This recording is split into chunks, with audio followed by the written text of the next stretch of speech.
My husband abandoned our family for a stranger he never met. Now he wants us back for his inheritance. But I took everything and walked away. I-40F had been feeling torn about a recent decision I made involving my family. And I'd love to hear everyone's thoughts. My world turned upside down 8 years ago when my husband Robert suddenly told me he was leaving me and the kids. He said he had met a stunning woman online and fallen in love. His announcement came completely out of the blue and left me heartbroken. For weeks leading up to it, Robert had been acting distant and odd, but I had assumed it was just stress from work. We had been married for over 10 years and had stood by each other through everything. I had known him half my life. We had built a family together, and the idea of him cheating had never crossed my mind. One evening, Robert finally admitted that he had met someone. Hearing those words shattered me. He said her name was Isabella and claimed she was the most beautiful woman he had ever seen. They'd been talking for the past 3 months and had developed a connection that made him realize he was unhappy. In our marriage, every word felt like a dagger, leaving me feeling angry, confused, and broken inside. He kept saying he still loved us, but couldn't ignore his feelings for Isabella.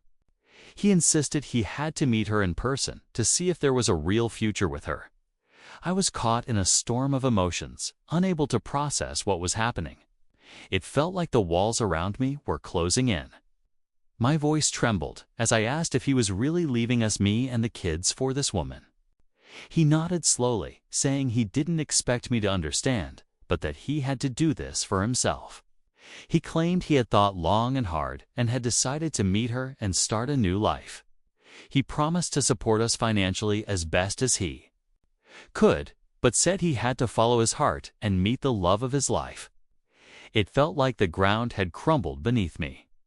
I couldn't believe the man I had shared my life with was leaving me and our children for someone he had never even met in real life. My first instinct was to scream, beg, do anything to make him stay. But when I looked at his face, I knew he had already made up his mind. There was no turning back. Robert moved out the next week, leaving me to explain to our kids that their father wasn't coming back. Emily, who was 9 at the time, had a million questions I couldn't answer. Nathan, only for then, couldn't fully understand what was going on. He just held on to me tightly, sensing that something was terribly wrong. I felt empty, crushed. The only thing that kept me going was my kids. When I told my family what had happened, their reactions mirrored mine, confused and heartbroken. They couldn't wrap their heads around why my husband would just abandon us like that. My parents wanted me to take legal action, but at that point, I was still holding on to a shred of hope that he might come back.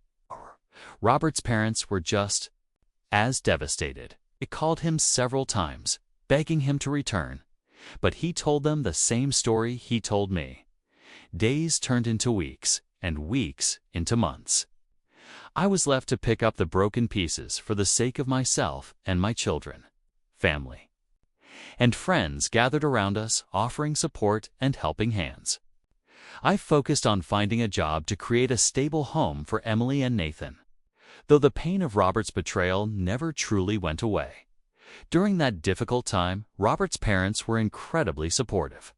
They helped financially and watched the kids when I needed rest. It's now been 8 years, and Robert's presence in our lives has faded to almost nothing. He used to send money now and then, but otherwise, there was no contact, not with me and not with the children. I've basically become a single mother, working day and night to care for my kids and give them the love and life they deserve. Emily remembered her father more clearly, and for a while, she tried to stay in touch, but eventually she stopped and learned not to bring him up anymore. Nathan's memories, though, are much hazier. He never mentioned his father at all. Yet, despite that loss, both kids grew into incredible individuals, carrying strength through their pain. Recently, Robert's father passed away unexpectedly, and we all attended the funeral. Not long after, his family's lawyer reached out, saying he needed to speak with me about the will. He explained that Robert's father had left some money for his grandchildren. While it wasn't a massive amount, it was enough to help with college costs. I sat down with Emily and Nathan to share the news they wouldn't have to worry about paying for college anymore. Their faces lit up with joy, and seeing their happiness was genuinely heartwarming. It felt like a heavy burden had finally been lifted, and for once, it seemed like life was starting to come together again after years of uncertainty. Then, just last week, I got a call from an unknown number. To my shock, it was Robert. A wave of emotions crashed over me, and I was stunned to hear his voice after 8 long years. He paused for a moment, then said he urgently needed to see me. Confused, I asked him to explain. He said he had an offer to discuss and kept pleading with me to meet in person. I couldn't understand why he was reaching out now, after all these years of silence. Still, his repeated requests were hard to ignore. I took a deep breath and, after thinking it over, cautiously agreed to meet him. We arranged to meet at a cafe near my office. When I hung up, my mind was flooded with questions, doubts, and emotions I had buried for years. I chose not to tell the kids anything until I knew what Robert wanted. In the days leading up to the meeting, I was an emotional wreck. I kept replaying everything: his sudden departure, the heartbreak, the lonely nights, the years of raising our children on my own. The pain felt fresh all over again. On the day of our meeting, I arrived early and nervously sipped my coffee while waiting. It wasn't long before Robert walked in. He looked older, worn down. He didn't look like the man I had once married. There was hesitation and sadness in his expression as he approached. Our initial conversation was awkward, full of small talk and tentative words. We avoided the obvious, focusing instead on polite greetings and vague updates. It was like we were two strangers trying to navigate the ruins of a life we had once shared. Eventually, Robert mustered the courage to explain why he had reached out. He began telling me that Isabella wasn't the person he had believed she was. Apparently, she was a single mother but had hidden that from him until he showed up at her door. Their relationship had been full of struggles, mainly due to her gambling addiction, which eventually drained all of his savings. They fought constantly, but Robert had stayed, too afraid to walk away from someone again. However, after his father's recent passing, he realized life was too short to stay in misery. He said he missed us all deeply and had spent years regretting the choices he made. Robert admitted that he had thought about coming back many times over the years, but he didn't have the courage to face us. Then, he revealed that his father had left him the lake house, a massive property we used to visit for vacations, back before everything fell apart. He told me he planned to sell the house, which would leave him financially secure for the rest of his life. I sat quietly, listening. Then came the real reason for his return. Robert said he wanted to come back to us. He wanted to give our children a luxurious life, promising that I would never have to work again if I took him back. I stared at him in disbelief as he painted a picture of a future free from financial stress. He said we could live comfortably, rebuild what we once had, and give our family a second chance, all thanks to the inheritance. I weighed his words carefully. The thought of financial security for my children was tempting. It could solve so many of our problems. But I couldn't forget the years I spent alone, the nights I cried myself to sleep, the birthdays and holidays he missed, the emotional toll his absence had taken on all of us, as tempting as his offer was. I couldn't ignore the emotional scars his actions had carved into me, so I looked him in the eyes and firmly told him that, while I appreciated the offer, I simply couldn't forget the last 8 years. I reminded him that I'd been raising our kids alone, juggling work, parenting, and all the responsibilities he walked away from. We may not have everything, but we have a stable life now. I told him I couldn't risk putting myself or my children through more heartache. I had to protect them. And truthfully, I wasn't sure I could ever trust him not to disappear again. Robert kept pleading with me to reconsider, his eyes full of desperation. But I knew that letting him back in would be a massive risk to the life I had fought so hard to rebuild. My heart ached at the idea of turning down the financial security his offer promised. Still, I couldn't ignore the emotional damage his abandonment had caused. Since that meeting, my parents have been urging me to reconsider. They believe that after everything he put us through, the very least Robert can do now is give his children a better life, one free from financial struggles.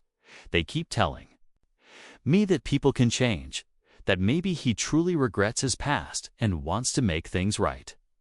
They think I'm being selfish and say I should prioritize my children's comfort over my personal heartbreak. I've spent countless nights lying awake, second-guessing my decision. I haven't even been able to bring myself to tell the kids about Robert's return. I'm terrified of how they'll react, how they'll process the idea of their father coming back after 8 years of silence. I keep questioning my own judgment, torn between the potential benefits of saying yes and the pain of the past. So Reddit, am I the one in the wrong for rejecting Robert's offer and possibly keeping my children from a better life? In just a few days, I received thousands of comments and messages from people.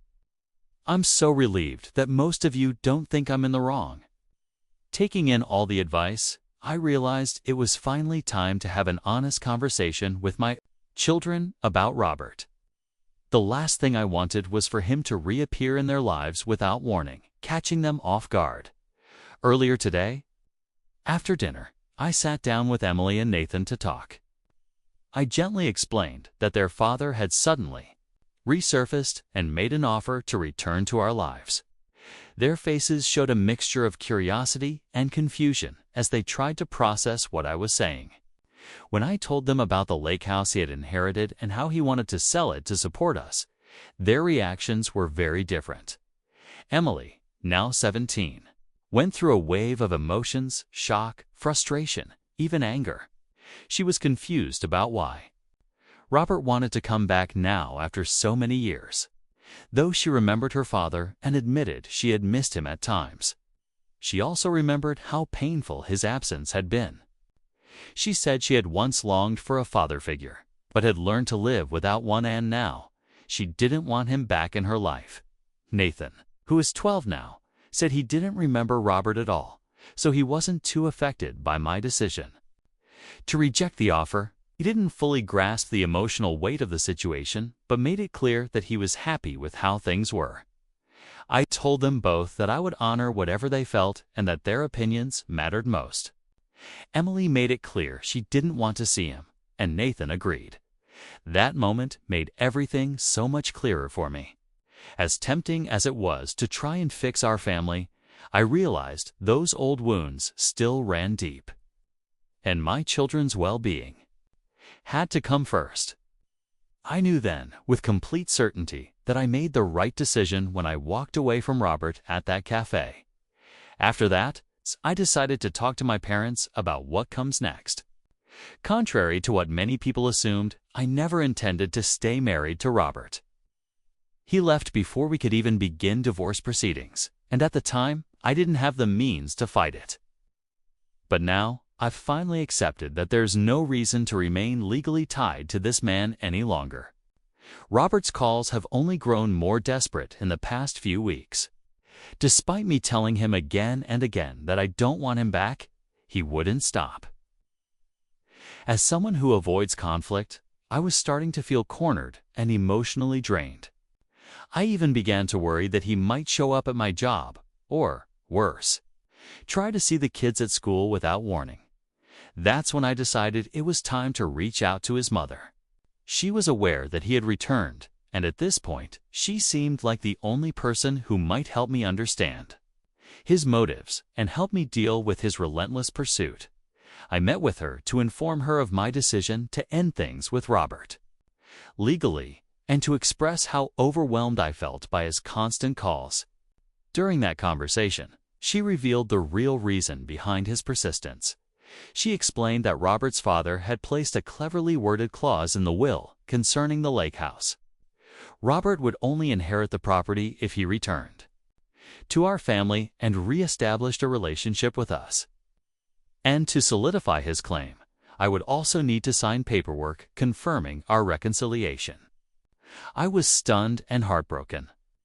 Everything suddenly made sense: his sudden interest, the calls, the emotional pleas. It wasn't about making amends or fixing our family. It was about securing his inheritance. The entire situation felt like a cruel, emotional trap. I needed to think clearly and protect myself and my kids. I realized I couldn't remain tethered to someone whose intentions were wrapped in manipulation and deceit. I've started looking for a lawyer to begin divorce proceedings immediately. I also spoke with my parents, who now deeply regret encouraging me to reconsider. They finally saw Robert for who he truly was and completely supported my decision to move on. They apologized for ever urging me to hear him out. For now, I've blocked Robert's number so he can't contact me. The next time he hears from me will be when he's served divorce papers. It's been 2 months since my last update, and I finally have good news to share. As I mentioned, I was planning to serve Robert with divorce papers. I reached out to him under the pretense of wanting to meet. He agreed right away. Both Emily and Nathan expressed interest in seeing their father one last time. Oh, they had questions and wanted closure, and I felt it was important they get the answers they needed. Despite all the pain, I agreed. We arranged to meet at a local park-a-neutral place filled with memories from when we were still a family. Emily approached with a mix of skepticism and curiosity in her eyes. Nathan stayed close to my side, unsure of how to feel. I began by calmly telling Robert that I knew the real reason he had come back. I confronted him about the clause in his father's will and how it was the driving force behind his sudden reappearance. Robert tried to deny it, insisting that it wasn't just about the inheritance and that he truly wanted a second chance with us. I shook my head. I told him I didn't believe him and that we were done. Still, I asked him to give our kids the courtesy of closure to answer the questions they had.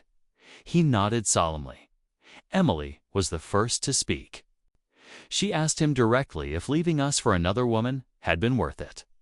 Robert looked down, shame written all over his face, and admitted that he had made a terrible mistake, that he'd been lost and confused. Nathan, blunt and honest, asked if his father's happiness was more important than the family he'd abandoned. Robert sighed deeply, admitting he hadn't been thinking clearly and that leaving us was the worst decision he'd ever made. My kids, smart, strong, and perceptive, weren't satisfied with just a few sorry explanations. Robert tried to blame his actions on a midlife crisis, sharing stories about the reality of life with Isabella, her gambling addiction, their constant fighting, and the illusion he had chased. Emily and Nathan listened carefully, but I could see they weren't convinced. They asked why he never stayed in touch. Did he even regret abandoning us? Their voices trembled with pain. Robert admitted that his guilt consumed him, that he didn't know how to face us. He claimed that now he wanted to make things right and could offer us a life of comfort and luxury. But when I looked into my children's eyes, I knew the truth. They didn't believe him just like I didn't. Money couldn't heal the years of pain. This wasn't just about comfort. It was about principle. It was about the strength and resilience the three of us had built in his absence. So I stood tall and told him we didn't need him anymore, not his presence and not his money. We had moved on. I handed him the divorce papers as he sat stunned, holding them with a mixture of regret and disappointment. He started pleading, telling me again that he truly wanted to fix things, blame someone, then she should blame herself, and her gambling addiction. I sent her a message making that clear, then blocked her. Hopefully, she won't attempt to reach out again. Refuse to let her disrupt the peaceful life my children and I have worked so hard to build. As for Robert's mother, I still speak to her from time to time. She has always been kind and supportive. She expressed genuine regret about how everything turned out and told me to do whatever I need to in order to find happiness again. Interestingly, she also revealed something unexpected. Because I chose not to reconcile with Robert, the lake house will no longer go to him as his father had originally intended. That clause in the will was airtight without my consent. The inheritance is forfeited. Hearing this was both surprising and, in a way, poetic. Robert's selfish decisions hadn't just destroyed our family. They had ruined someone else's life too. Perhaps it was only fair that he face the consequences now. It's time to move forward and let the past stay where it belongs. I know the road ahead won't be easy, but the healing has already begun. My children are growing into strong, resilient individuals, and each new day feels just a little brighter. We may have scars, but we also have hope, and that's enough to carry us forward.